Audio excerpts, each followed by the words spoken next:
most important thing in competition is that we encourage dynamism and innovation, that the market's able to move quickly and people are able to get involved.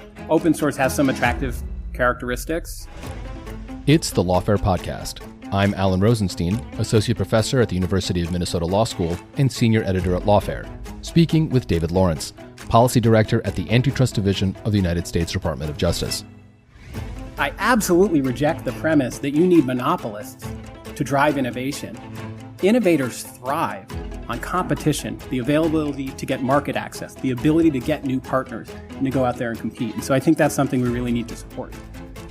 Today, we're bringing you a conversation about AI and competition law that I recorded with David at a recent conference on AI liability that Lawfare co-hosted with the Georgetown Institute for Law and Technology.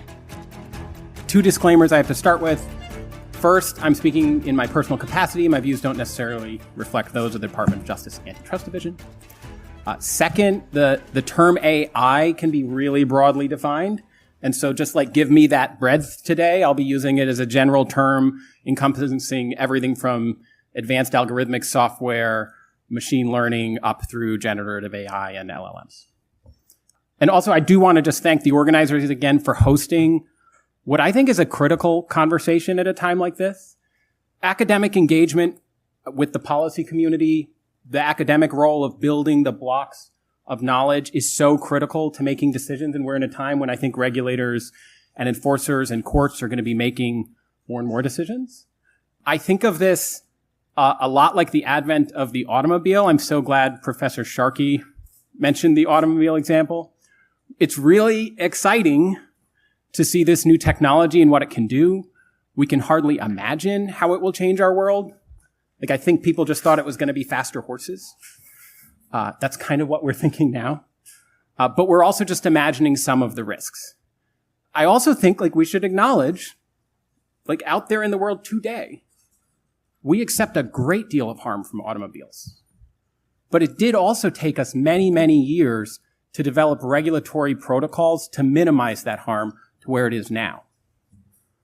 So I actually want to set the table, and don't peek at my notes here, with a trivia question for my moderator here. Do you know when the Model T was released? 1910s? You're so close. October 1st, 1908. Okay, another trivia question. What year did Henry Ford get his first driver's license? You're killing me here. Well, I assume there weren't driver's licenses for a long time, so I'm going to say, I don't know, 1942. So it was fairly quick. In Michigan, in 1919, they started issuing driver's licenses. They didn't have a test, though. Did you just self-certify? You just asked for a driver's license. And, of course, he didn't live to see the seatbelt laws, which don't come around until 1968. Now, we don't know whether AI will wind up with license requirements for models, what an AI seatbelt is going to look like. But I do hope, and I think these kinds of conversations foster, that we could be a bit faster out of the gate in predicting and preventing the harms, even as we make sure we harness the benefits of the new technology. And so conversations like this are really on the critical path to achieving that. Happy to be here. Eager to hear your questions. Excellent. Thank you. So let's start sort of a big picture question.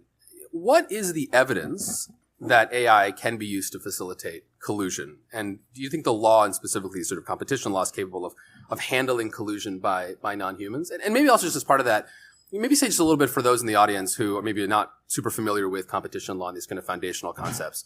Can you give us a 30-second overview of competition law as you answer this very other complicated question?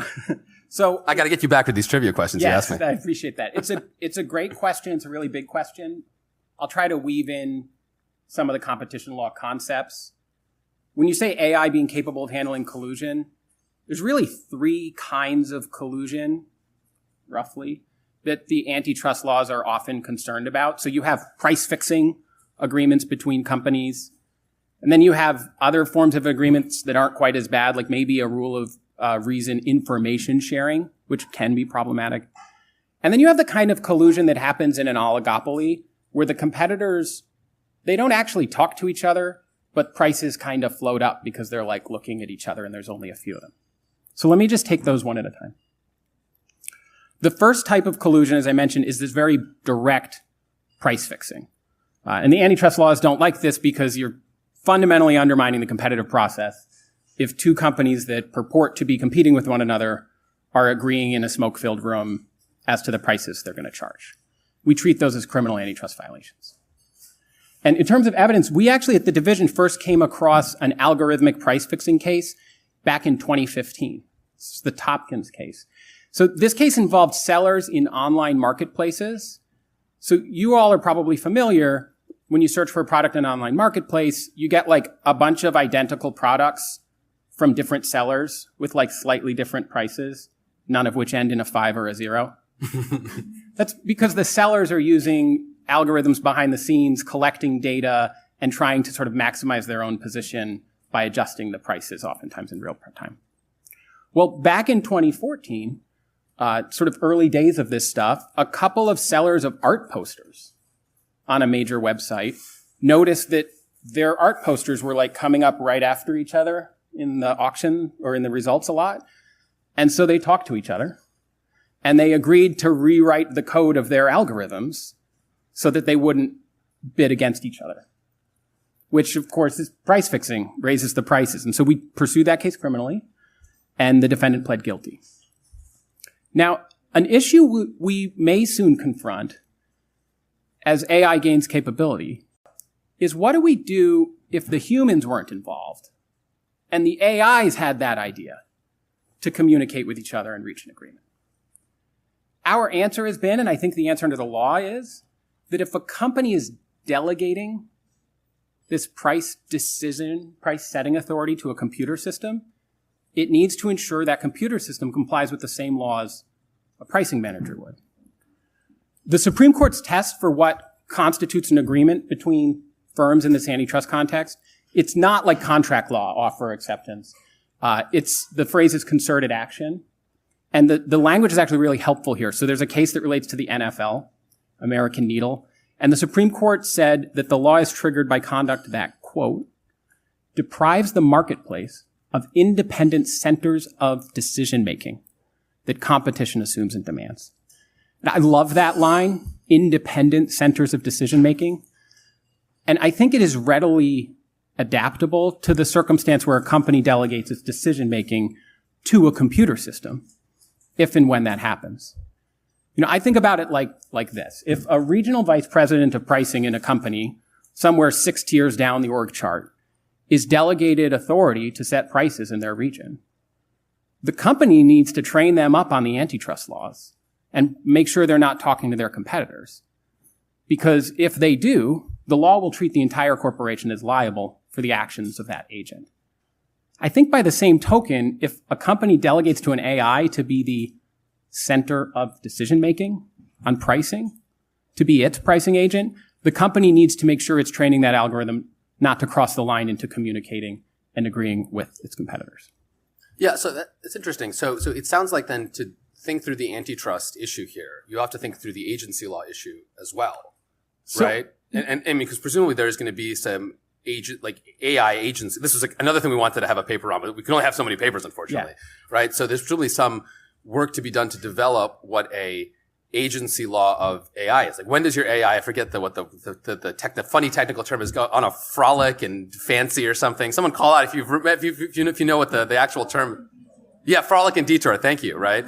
And presumably, you could say, right, I have this very complicated AI and I tried to train it, but these AIs and, they went on a frolic and detour. What do you want from me? So, yeah, absolutely. I think you're thinking in the right space.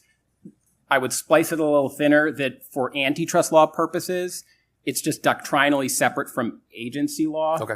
And it's this concept of concerted action, what qualifies as a combination or conspiracy under the Sherman Act Section 1. So that's the first type. So we have price fixing. I think this information sharing was next. Yeah, so information sharing, this is a second type of collusion where competitors, they aren't agreeing on the prices they're going to charge, but they're sharing a lot of competitively sensitive information with each other. And for many, many years, the Supreme Court has recognized this can be very problematic. It's subject to an analysis where you balance the harms against the benefits, but it's oftentimes illegal for companies to be like you think about two rivals like calling each other up and being like, hey, just so you know, next week I'm going to start charging this price. Like that's a very suspect, oftentimes, competitive behavior. And one thing that's interesting about this in determining when that's problematic, historically, the courts had looked at like how much the information has been aggregated. Like if it's specific individual competitor information, well, that's really problematic. But if it's aggregated, who could ever tease out what's going on in the market or what particular competitors are doing from that information? Sort of a factual analysis. You know who can tease it out? AI, right? And so the nature, the economic nature of what competitors can do with information exchanges is changing. And so as we are undertaking our analysis, as we are presenting evidence to the courts, the analysis needs to just keep all of that in mind and keep the market realities in mind. And we have a recent case, talking about evidence that's in this vein or a related vein, which is a lawsuit we filed just a few weeks ago against a company called RealPage. And I want to respect the court, so I won't go beyond the pleadings. But the basic allegation in RealPage is that the software company sells a software, advertises a service to landlords, where the landlords provide their confidential pricing and apartment information to this software company. The software company runs an algorithm, and then it tells the landlords how much to charge for each unit in real time. And it's doing this for, as alleged in our complaint, competing landlords.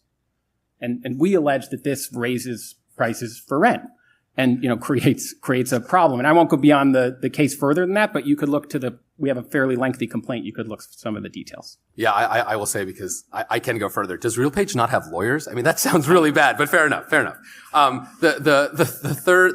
third example he calls oligopolistic collusion. Yes. Say so that this is more than oligopoly behavior. They actually have even more technical terms for it in antitrust: parallel accommodating conduct and tacit coordination. But what that is when there's two gas stations across the street from each other, the owner of one doesn't have to walk across the street and talk to the other one for the two of them to look at each other's signs and kind of nudge the price up, and vice versa, right? If both of them are charging $3.50 a gallon, the one guy on one side of the street knows if he goes and puts it down to $3.40, the guy across the street is probably going to do it too. But if you're at an intersection with like 12 gas stations, that doesn't happen, right? So that's what we call an oligopoly, a market where it's fairly concentrated. There's not a lot of different competitors, and they're able to engage in this kind of coordination. Now, the reason I use the gas station example, really easy to see each other's prices. So historically, in our merger law, right, when we were looking at what the risk if two companies are merging, the risk that it's going to result in some of this oligopoly coordination, one thing we'd look to is how transparent are the prices? How easy is it to see and adjust your pricing? Like how much is it, like the gas station example? This is another area that AI is changing, because it's fairly common now for companies to have AI systems that are just actively determining and using the web all of their competitors' prices. And so you're able to have that oligopoly pricing problem with relatively more competitors in a market. And so one way we've reacted to this is something that last year we revised our merger guidelines. We have a guidance document about how we review mergers, have revised it every 10 or 15 years, put it out for public comment, and a lot of people raised this concern. So we added some discussion in the section on this issue that if people are using algorithmic pricing tools, that we're going to be more concerned about oligopoly coordination. So we've talked so far then about how AI tools themselves can be used to potentially cause, maybe intentionally, even maybe unintentionally, right? Because you can imagine, in good faith, I made this algorithmic pricing tool and the AI just was smarter than me, right? And you have to figure out how to deal with that liability. Yes, although just to go back to my example, in good faith, I hired a sharp regional manager for Texas, but I forgot to train him not to talk to his competitors. And it's actually really profitable to talk to your competitors. So if you don't train people not to do it, they're going to. Yeah. But I want to move now to the question of potential anti-competitive issues within the AI industry itself. So one thing that's just really remarkable about, especially sort of the frontier of machine learning, is how concentrated it is, because compute scale whether and data scale is so important, and that it's just hard to make progress unless you have a market capitalization of $100 billion, and there aren't that many companies that do this. So, given that concentration, how do you think about the potential antitrust problems, right? Generally, and then speaking of mergers, when it comes to the acquisition of, let's say, AI startups by the large incumbent players, we've seen a lot of that as a lot of the really promising AI startups that popped up in the last couple of years. They get out of the gate, they make a really impressive product, and then they want to scale to that next level, and they just don't have the money, they don't have the cloud compute. So, they end up being bought by Microsoft or Google or Meta or something like that. So let me sort of weaving in the antitrust 101 pieces here. Let me start with why the benefits of competition are so important in this industry. So this is 101, but competition is the foundation of our economy. It's how it works. Right? We have a capitalist democracy. And the way that works is when rivals compete, whether that be in foundation models or chips or app, they deliver people that they do business with more of what those people want and less of what those people don't want. So my boss, Assistant Attorney General Cantor, he likes to say that competition is beautifully democratic in that way. I very much agree with that. When we talk about being a capitalist democracy, it's because those two concepts are kindred spirits, right? The people have the choice in our economy. And in contrast, when dominant firms control markets and engage in exclusionary behavior, markets become less responsive to the things that people want, and the exclusionary behavior can stifle innovation and entrepreneurship. So if there's a dominant gatekeeper keeping small firms out of the market, that's one of the things we're focused on in the monopolization case, you're less likely to invest in a startup in the first place because you perceive that threat and you're not going to be able to enter, right? And that competitive dynamic is so important for much more than the price of gasoline or other services. Because, AI is a great example of this. I don't know, like sitting here in DC as a bureaucrat, what consumers will want to see in their AI products. I can guess they will want them to be safe, secure, accurate. Those things we think about, regulation may be addressing. But the very best regulator to ensure that people are getting what they want is going to be that competitive process out there in the free market, driving companies to respond to consumer demands for safety and quality of products. And just to go back to my automobile example, there are many lives saved every year because of competition between auto manufacturers over and above the regulatory floor. You think about differentiated companies like a Volvo that are like advertising the safety, right? But we need competition to have that dynamic playing out in this ecosystem. And there's also, I think, in AI and in a lot of industries, areas where there are market failures and you find regulation necessary beyond relying on the competitive process. Experience has proven that the more competitive markets with multiple firms are easier and more effective to regulate because monopolists tend to capture and sort of pretty readily defy the will of their regulators. We went through this with AT&T when it had a telephone monopoly throughout the United States. Okay, so that didn't answer your question, but that's sort of the backdrop.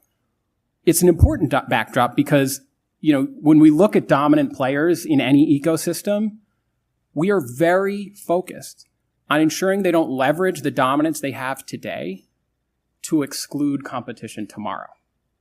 And you see that principle in we now have a number of monopolization cases pending, several of them in the big tech space. There's a case in federal court right now against Google. We just won a monopolization case against Google related to search. We have cases against Visa, Ticketmaster, and Apple now. And you'll sort of see across those a concern with how dominant firms have an incentive to exclude competition and build moats around their castles. But when they do that, they frustrate the competitive process. They make the markets less dynamic, and that's problematic in the long run. So that's what we're looking for and looking to try to prevent. Sure. Relatedly to this concern about monopolization because of the need to scale compute is this question of data, right? So data is, after compute or with compute is sort of the most important resource here. And so how do you view data as sort of a special part of the antitrust analysis here, whether it's data accumulation or data sharing? So I think this really it goes back to what I was just saying, and I'm going to keep hitting the gas stations for you. It doesn't matter how many gas stations are on the street. If one of them bought like all of the gasoline in the world, they would be able to just shut down all the competition locally, right? And so one thing we're looking for in markets, and I'm not in a position to say it's a fact inquiry, like how data exactly will play in specific AI cases, but what we'll be looking for is the extent to which it's an important input to competition among all the rivals, and then whether and how it's being used or abused to exclude competition in the way that we think is problematic.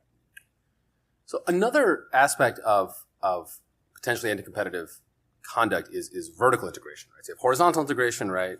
You have there's only one gas station, right? Or someone controls all the gas stations in an area, but then you have vertical integration, they control the gas station, and they control the refinery, and they control the oil well, et cetera, et cetera. We're beginning to potentially see some of that in AI, right? Whether it's NVIDIA, which obviously makes all of, most of the high-end chips, maybe releasing its own models. Sam Altman, right, head of OpenAI, going around, at least reporting suggests, and trying to, raise literally trillions of dollars for chips. Honestly, with the news that Microsoft is going to buy all the energy from the 3 Mile Island reactor, maybe these companies are also going to become fusion companies as well to power their stuff. So you're seeing potential for vertical integration.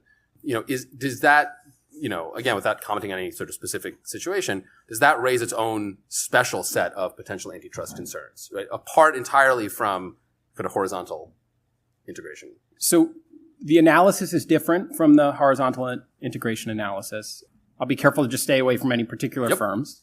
Our merger guidelines that we just updated talk about this. And I actually, I'm going to start with the example you gave is a company using its own R&D and investment building a vertically related product or service, right? So if the gas station owner bought some land down the street and built a refinery, right? And what our merger guidelines say is that tends not to be problematic. We want companies to invest and innovate, right? There's a different analysis if it is purchased through acquisition as opposed to investment. And that's where, I alluded to this earlier, then you're going to analyze whether that merger, it may have some benefits related to the vertical integration, but there's also potentially relationships with your rivals that the company you're buying already has. And that's where we're going to look for sort of the competitive effects. And I'd contrast that again, if a company's just building its own new product or service, we're not going to be concerned that rivals are reliant on that product or service. It didn't exist yesterday, right? On the other hand, if you're buying a product or service, the phrasing in the merger guidelines is products your rivals use to compete. So if yesterday they're using that refinery, now you're buying it through acquisition, now we're going to need to worry about whether the merger is going to harm competition in that way. And then a similar analysis can sort of play out with contracts. So, it's not uncommon for there to be vertical contracts that are locking up key inputs or distribution channels. I think I mentioned a minute ago this Google search case. So we just won a liability judgment in DDC where the court agreed with the United States that Google is a monopolist in search and that one of the ways it maintained this monopoly was by paying a bunch of phone manufacturers so that it has the default status on the phone. So I think one of the findings of the court was the payment to Apple from Google to be the sort of lead search is in many billions of dollars, right? And in those situations, the competitive concern arises that you're limiting opportunities for competitors to maintain your dominance. One of the major, I don't know if fault lines is the right word, but one of the major kind of buckets of the big frontier models is whether they're closed or open, right? And there are lots of definitions of what this means, right? But you can say kind of a first approximation. You have models like the GPT family of models of OpenAI, the Claude models from Anthropic, Gemini models from Google. They're closed in the sense that we don't know the data that went into them. We don't know the algorithms. We don't know the weights and biases, right? The specific parameters of all of this stuff. And then you have, on the other hand, open source model. You have a bunch of them. Obviously, the most important one probably is Meta's Llama model, which is always 2 months behind the frontier, but sort of pretty clear that at this point, you can have open source models that are basically as powerful. And I think maybe Meta, I think earlier this week even released some updates to that. So I guess my intuition would be that open source models present fewer antitrust concerns, but at the same time, who knows why and again, abstracting from the specific case, right? But, who knows why a company like Meta, right, would do an open source model? What's in it for them? So maybe open source models aren't better for antitrust. I find myself sort of quickly getting into knots about this open source. I like open source sort of for my own ideological reasons. So I want open source to always be the answer. But I'm curious what you think about sort of how the open sourceness of a model would play into the analysis of competition. Now, of course, so I should also clarify, if you use the open source model to yourself, it doesn't matter, right? You include the closed source, open source, it's probably not going to help you. But when you're thinking about anti-competitive issues within the AI industry itself, is open source better? So, I want to caution our cases are fact specific and you get into the details on each one. But maybe I'll mention, some features of open source that are attractive from a competition standpoint. So if the most important thing in competition is that we encourage dynamism and innovation, that the market's able to move quickly and people are able to get involved, open source has some attractive characteristics.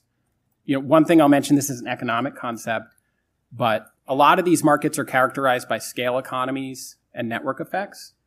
And there's probably some aspects of the AI stack, some important ones, where we'll see those economic features. Network effects is like the larger the network gets, the better it is for every participant. You see this in like apps and things like this. Network effects can play out on a firm level, or they can play out on a market level. Right? Think about the network effects in email, right? Lots of different providers, but we have market level network effects because you have interoperability, and it's just an open connection between email. And the web could have developed differently. Like we could have seen somebody shut the walls of email and just taken it over because they deprive rivals of the network effects. So open source is a great model to try to capture some of those broader network effects. I also think that on open source, it can be attractive for some of the other features that a lot of folks are focused on around the development of AI, especially safety and security, because open source. So we had a conference a few months ago. We went out to Stanford and co-hosted with them a sort of AI workshop. And the terrific thing about that is we got like VCs and founders who would never fly to Washington, D.C. to talk to us, to like take the quick cab in and talk to us for 45 minutes, right? And we actually heard from a couple people who were developing, they're not developing models themselves, but they're hoping to be the player who's the third party who helps facilitate in an open source ecosystem safety and security for the various players in that system, right? And so the same thing in the academic community. The more open these models are, the more capable academics are going to be to get in there, look for vulnerabilities, and try to expose them.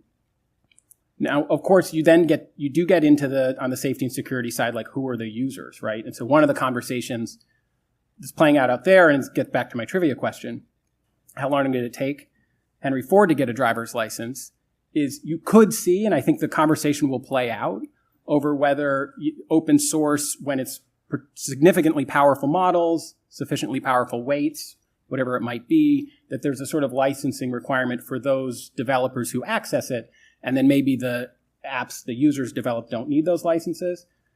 Far be it for me to say, but it's a conversation that I think it's going to be really interesting to watch play out. So since you mentioned sort of the internet and you mentioned the Model T trivia questions, let me ask about sort of the history here a little bit. Are there any lessons from past technological revolutions that you're thinking about and DOJ is thinking about generally when trying to apply the antitrust law to AI? And let me give you a more concrete example.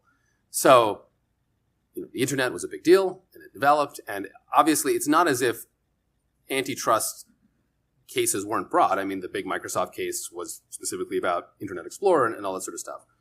But there, I think, is a perception, I think it's reasonably fair, that it was pretty light touch. If you look sort of in aggregate of the government's regulation of the internet, whether through antitrust or other ways, it was pretty light touch. Now, you can think that was a really good thing. You think that's a really bad thing, right? But putting that aside, I'm curious if, how you're thinking about whether or not it should be or will be or can be similarly light touch when it comes to AI. Or to, going back to your kind of trivia questions, whether you think it would be a bad thing if we just let this develop in its own way for a decade or two and then see where we are. I think that one of the lessons of the evolution of digital markets, where I think it was fairly light touch early on. It was light touch early on in the hopes that competitive forces would come in and bring new competition to some of the dominant players as they were emerging. And, I mentioned the network effects. There's some really powerful economic principles at play in some of these markets that proved us wrong and that led dominant firms to be able to maintain their dominance. And we saw some durableness to it. And so I do think that one of the takeaways from that, and you hear this from law enforcers, from state attorneys general, is that doesn't mean we should just go bring cases in any particular area. But there had been a philosophy in the past that, we should just sort of intentionally stand by, even if the law is technically violated. And I think the philosophy now is much more, we should fairly examine the facts, examine the law, and bring those cases without fear or favor whenever they appear. And in doing that, how do you think about balancing the need to enforce the competition laws with the desire to keep this industry innovating, right? Because, you can imagine, folks in the industry being worried about what they would view as over-aggressive antitrust enforcement because they might say, look, this is unique market in which scale is everything. Like it's all about scale. So, we appreciate the, competition concerns, but you just can't build GPT-7 unless you have a market cap of, trillions of dollars. And that means there are going to be only very few of them, these companies. Or, we need to make it very easy for these companies to buy startups because that's just only going to be the way that, a startup comes up with a good idea. Then they need to scale that up, right? The only way that's going to happen is if Meta buys them. So if you guys are really stingy, right, let's say with your merger acquisition rules, that's great. We're gonna have a very competitive market of not great models, right? So how do you balance that? So maybe I'll just maybe it's a false dichotomy, right? Feel free to push back against the framing. Quickly push back against the last framing. So if you're an entrepreneur looking for exit and you have multiple billion-dollar valuations, there's going to be more than just firms that already have dominant monopoly power in a local market who are interested in buying you, for the most part, right? And maybe that second place bid, because the company doesn't have monopoly power to preserve, is 10% lower. But you're going to continue to see, I think, those exits taking place. Going back to your broader question, historical examples, I think, are really useful in times like this. And so I have a paper in the Network Law Review focusing on the development of the telecommunications industry and the sort of interactions there and what we can learn. And one great example is the AT&T breakup in the early 1980s, which I think ushered in enormous innovation in and around telephony, both long distance and then the rise of the cellular networks. I won't ask you a trivia question about the first cell phone, but the first cell phone was the Carter phone. It was this rancher, his name was Carter, and he, not Jimmy, and he wanted to be able to be out on his ranch and still take phone calls. And so he essentially, this is like in the 60s, he essentially strapped like a walkie-talkie to his phone at home, and then he did some 60s era circuitry, and he made this device so he could be out on the ranch, right? And it was really a great invention, right? Like cell phones are super good. So he wanted to bring it to market. AT&T had rules. And AT&T had rules that nobody could make a device that attaches to the AT&T network without AT&T's approval. So they shut that thing down. And, he litigated, he went to the FCC, and it took, I think, 10 or 15 years for a government order to say AT&T, you have to let the Carter phone happen. Meanwhile, 1983, the government breaks up the AT&T monopoly. You wind up with local telephone companies, and this is key. Each of those local telephone companies winds up building its own cellular network. And you have multiple cellular competitors in the United States. And the guy who, more brilliant probably than Carter, Steve Jobs, comes up with an even new great type of cell phone, right? The iPhone. And we all know that origin story. He talked to cell phone companies. And AT&T, no longer a monopolist, but facing competition from 3 other cell phone providers in the United States, gave him one of the biggest sweetheart deals ever given to a phone manufacturer, rebuilt parts of its network, remade the data plans so that it could advertise, compete by saying, come to our network, you can get the iPhone, right? What a beautiful innovation story. And so I bring up that historical example because I absolutely reject the premise that you need monopolists to drive innovation. Innovators thrive on competition, the availability to get market access, the ability to get new partners and to go out there and compete. And so I think that's something we really need to support. So far we've largely talked in the domestic context, which makes sense, right? That's, competition law is mostly domestic. Most of what you do is domestic, but not in all of what you do is domestic. And you are the head, in addition of policy and appellate, the international side of the house. And so I'm just curious, how much of this is an international story? It is true that most of the frontier labs are in the United States, but certainly not all of them are. Mistral is kind of the French lab, and they're very close behind. Obviously, you have a lot of stuff happening in China. It's a little delayed because of export restrictions and stuff like that. And then, of course, even the U.S. labs have their international outposts. A lot of the Google stuff happens in England. So I'm just curious, to what extent is there an international component, and what is it, and sort of how do you think about that for AI antitrust? Sure. Great question. I think there's a significant international component to the policy dialogue around AI.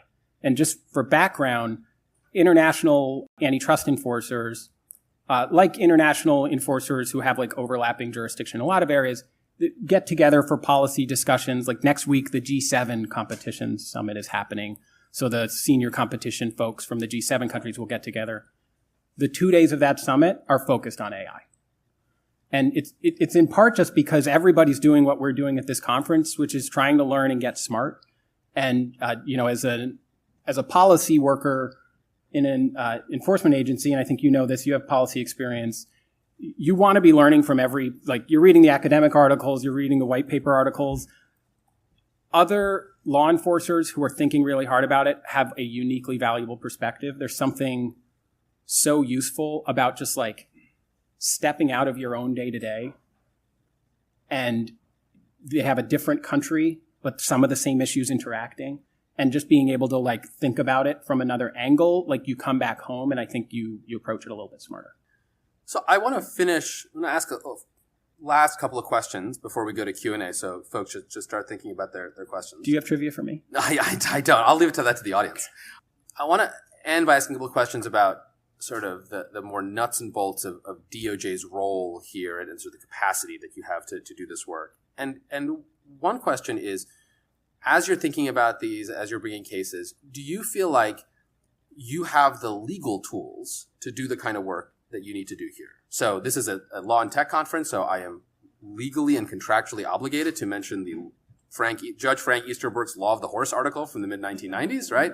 This is this question that is sort of ever present in tech law circles about whether this was all completely new and we need to utterly come up with new legal concepts and legal rules and statutes and stuff like this for some new technology, or if this is interesting, right? But we have background principles of whether it's products liability or negligence or IP or antitrust that are perfectly good here. And just like you wouldn't have a law of the horse, right? You just have law of normal stuff that you apply to horses. And so you might say, look, we have the Sherman antitrust law, right? We have these statutes. It's kind of nice that they're incredibly short because we can interpret them capaciously, and that's fine for AI. Or you might think, we just need new tools, right? We need to go to Congress and we need new statutes because there's some unique challenges here. So I'm just kind of curious if you could riff on that idea. Sure. I would distinguish maybe between whether the tools in the law are important and whether they're sufficient. So, I think maybe this conversation has underscored, and this is my day job, there are very important respects in which the existing antitrust laws engage with the emerging AI ecosystem. And it's really important, and case-specific adjudication and the existing cases are going to engage importantly, and we just need to take those one at a time. There's enough to do there for me that I don't have to sort of take on the question that we leave to Congress of are they sufficient, or we leave to state legislators. Are there gaps beyond that in the law? I kind of focus on the law enforcement day job, so I don't have to worry about it. Fair enough. A big part of bringing these cases is having the technical expertise to know what is going on with these models. And that technical expertise is very hard to come by. I mean, it's hard enough for the frontier labs to hire machine learning engineers. I imagine for a number of reasons, and this is a kind of a standard problem in government, hiring really good subject matter experts in technology is difficult. What is Antitrust's needs in having this kind of in-house expertise, and how has that process been going to get that? So it's such a great and important question. I mentioned the international community. This is going on all over the world. The Competition and Markets Authority in the UK, like they built their own like digital analysis, let's bring on technologists unit, and then hosted a conference for other agencies to talk about like how to do it. We've come a really long way. So take you back about 5 years. I was actually at another agency. Quick story, but kind of funny. The first time I encountered like a really big machine learning piece of evidence. So a white paper comes in from the party trying to establish like a proposition that is relevant based on they had like millions of cell phone data pings and they put them all into a giant model and things occurred and then out popped like a number favorable to their client. And so, you know, my job as the regulator is like, I was like, well, can you give me the black box? So they did. They sent the hard drives. And there was an evening at that agency where everybody lost access to email for about 15 minutes because they tried to put those hard drives into the system. So we wound up having to hire a consultant and figure out a way. And it took us months to just peer inside that black box and kind of fumble around a little bit. This reminds me of that scene in Zoolander, the movie, right there, because the answer is inside the computer. I can just imagine someone sending you a hard drive. That's the model. That's the black box. Enjoy. You're talking to the consultant come in and they're like, oh, trust the black box. Number comes out good. Believe us. Yeah. So we need to be able to examine these things, right? At the same time, we can't be afraid of the fact that some of these exercises can be really helpful to answer questions that are important that we didn't used to have good answers to. So AAG Cantor, the day he arrived, when he was talking through key elements of his vision, one of them was we need to bring on experts beyond lawyers and economists. So we previously were staffed it with just lawyers and economists. He changed the name of our economic analysis team to the expert analysis team and started hiring data scientists, machine learning experts, technologists, people who would help us with these issues. And I don't mean to suggest we've like solved it, but in the various cases I've just mentioned, like those people were kind of critical to at least start to peer inside of the black boxes. Okay. And then last question before we go to Q&A. So we've been focusing for obvious reasons, given that we were very lucky to have you come here, on DOJ's role in competition and antitrust. But of course, DOJ is not the only player here. At the federal level, antitrust enforcement is split in interesting ways between DOJ and FTC. And then, of course, we haven't talked at all about the states, which play an extremely important role in antitrust, often on their own initiative, often in collaboration with the federal government. And there's, my home state of Minnesota, right, has, I think, one of the more aggressive sort of state antitrust practices, which I think is kind of neat. So how do you think about DOJ's role? How is DOJ thinking about its role in relation to, other partners or, I don't know, frenemies maybe? I'm sure it's very complicated, all this jurisdiction. No, but I'll pick between those words. I mean, it's partners, right? You have multiple law enforcers. First of all, we're all very resource constrained. And so having more hands working on issues, having situations where you can divide up even pieces of a case or something. So we work closely with our state attorneys general partners, like jointly. And actually, each of the cases I mentioned today had multiple state attorneys general, in most cases bipartisan, signed on and helping us as part of the investigative team. So they're really helpful just from a spreading the resources perspective, and the same with the FTC, right? So they take a significant portion of the cases, we take a significant portion of the cases. But then I also mentioned this critical exercise, especially in emerging markets, of getting smart, being thoughtful. The kind of debate we can have with an enforcement partner, you can be, we'll have a confidentiality waiver in place. You can really talk issues through and leverage each other's expertise in a way that I think is just really helpful and is good government. So I invite folks from the audience to ask questions. Hi, my name is Skylar. I'm a 1L at Georgetown Law. Nice to meet you. My question is about retail platforms and how their algorithm plays into the test of collusion, because I was thinking they're kind of between oligopoly and information sharing, but on the other hand, they're not explicitly sharing their algorithmic recommendations to the sellers, but in a way they're kind of participating in this one system. And the delegation, they're not really, the sellers aren't really delegating their price choices to retail platforms either, but they get so much information from the other sellers that are on the platform. Really great question. So the question is about retail platforms and the way they use their algorithms. As I'm going to give the answer I've given a few times, which is these things are really specific. And I wouldn't want to just give like a general answer.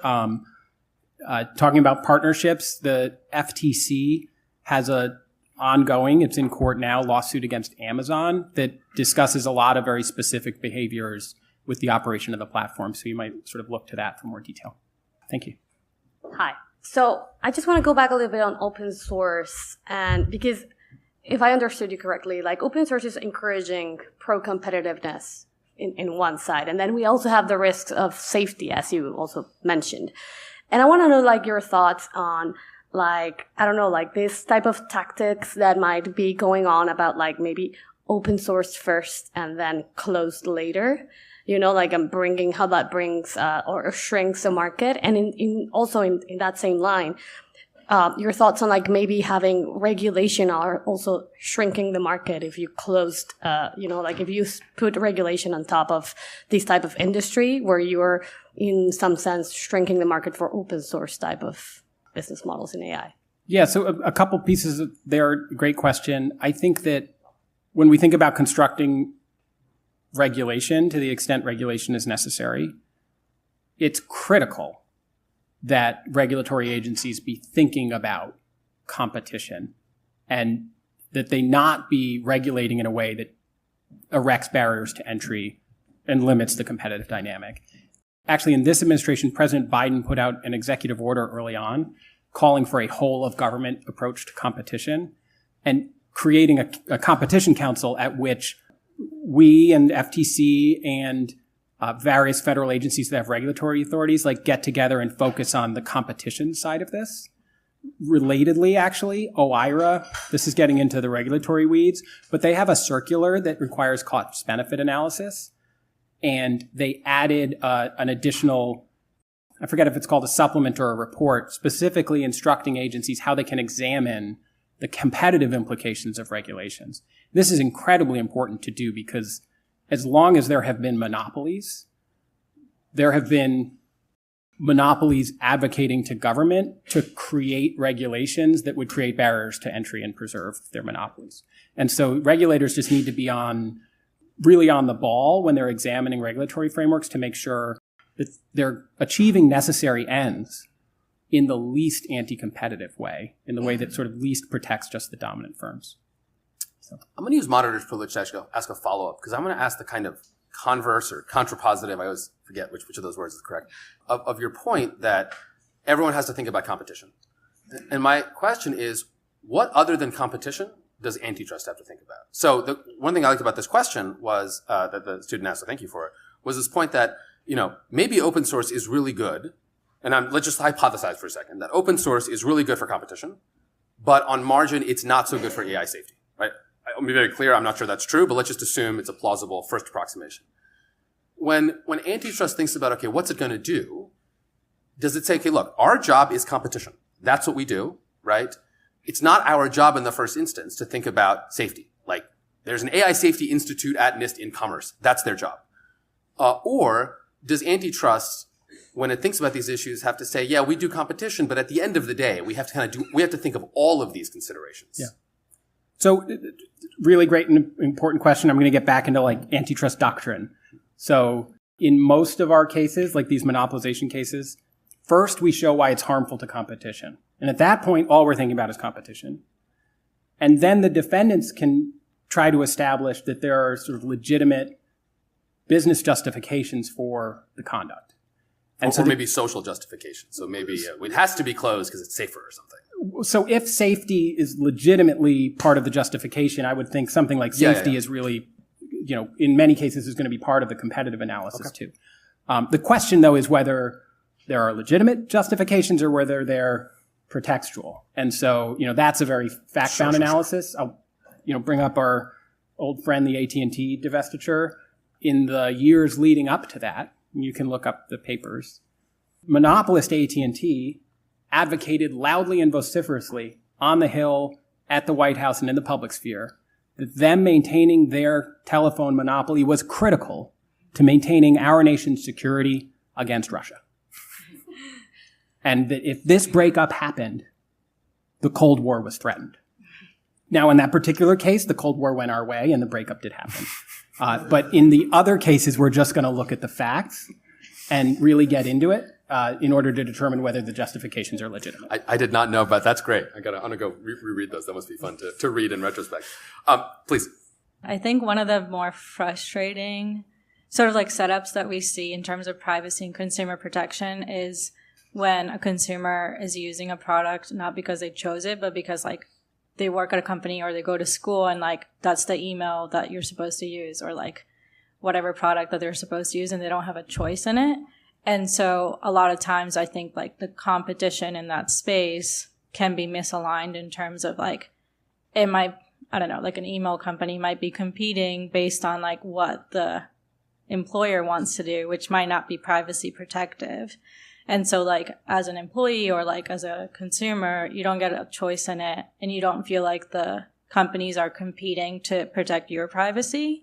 And so I'm just wondering, like, what are kind of like, are there antitrust like frameworks that could help, or are there other solutions where, I don't know, do people have to get together and be like, this email sucks?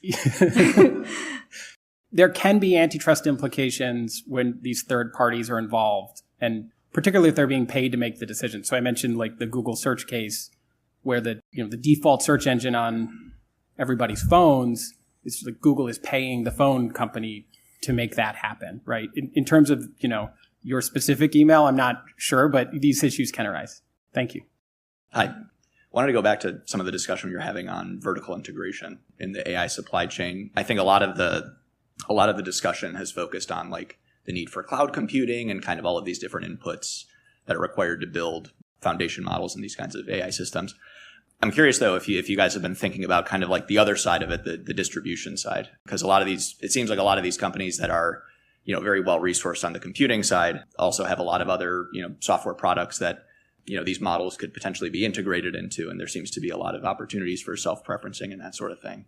So I'd just be curious, like from your perspective, what sorts of behaviors are you guys looking out for? And outstanding question, and absolutely. So I'm sure there's been discussion today. You have multiple layers in this AI stack, and all else equal, each layer would be trying to encourage competition in the corresponding layers, because if there's a dominant firm in a corresponding layer, they're going to be like sapping the rents on either side. But you can have contracts or mergers and acquisitions that sort of like pass the dominant firm's incentives like to the other layers to sort of restrain that sort of competitive force and to limit competition. So we would be looking to anywhere in the stack that somebody's operating as a gatekeeper, that they have significant market power or monopoly power, and then asking the question of whether there are specific behaviors that are leveraging or maintaining it anti-competitive. Hey, this has been so interesting.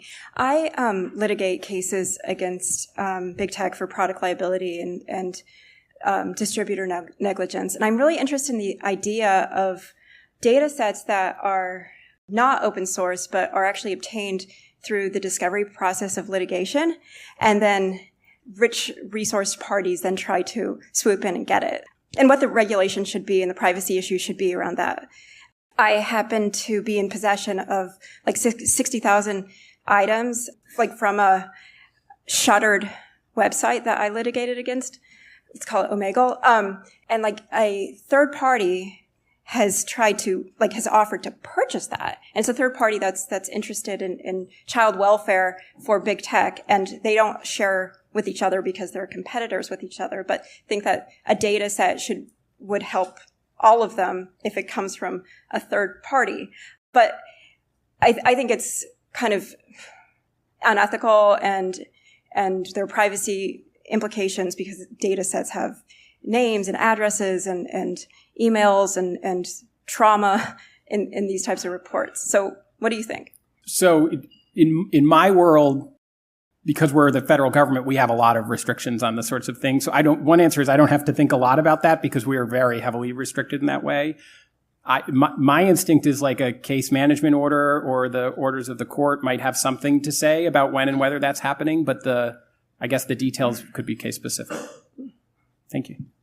I'm with Encode Justice. We're a youth advocacy organization focused on AI. One of our student volunteers is actually writing a brief on Real Pages. So I was sitting there editing it, and then you started talking about it. So I was like, oh, this is cool. Oh, wonderful. No, nice to meet you. And I think the crux of that case is that there's basically a perfect intermediary that's getting all of the information from all of the different parties. And so, X party and Y party aren't necessarily seeing each other's private information, but this intermediary is. It's like if all of the 10 gas stations had a guy named Bob that was like getting all of their rental information and their insurance. Is there, existing context for that with, an individual like Bob that's an actual human in the past, or is this a completely novel thing, not just because it's machines, but because we haven't had an intermediary in that way? So there are, I don't know if they were named Bob, but there have been a number of cases over the years, like if multiple competitors agree to have somebody else like set the prices market-wide, that ringleader and the agreeing parties could be held responsible. Yeah. And actually, perhaps an analogous example relates to ebook pricing. So the department brought a case when the iPad launched. Apple worked with we alleged, and the court agreed, that Apple worked with a number of publishers to set a new pricing protocol market-wide for the sale of ebooks that was less favorable for consumers than what was already happening off of the iPad. And so we challenged that, and with all of the participants around the conspiracy as well. Interesting. Thanks. Thank you. Well, I think this is a good place to end it. I hope you'll all join me by thanking David for extremely interesting conversation. Thank you.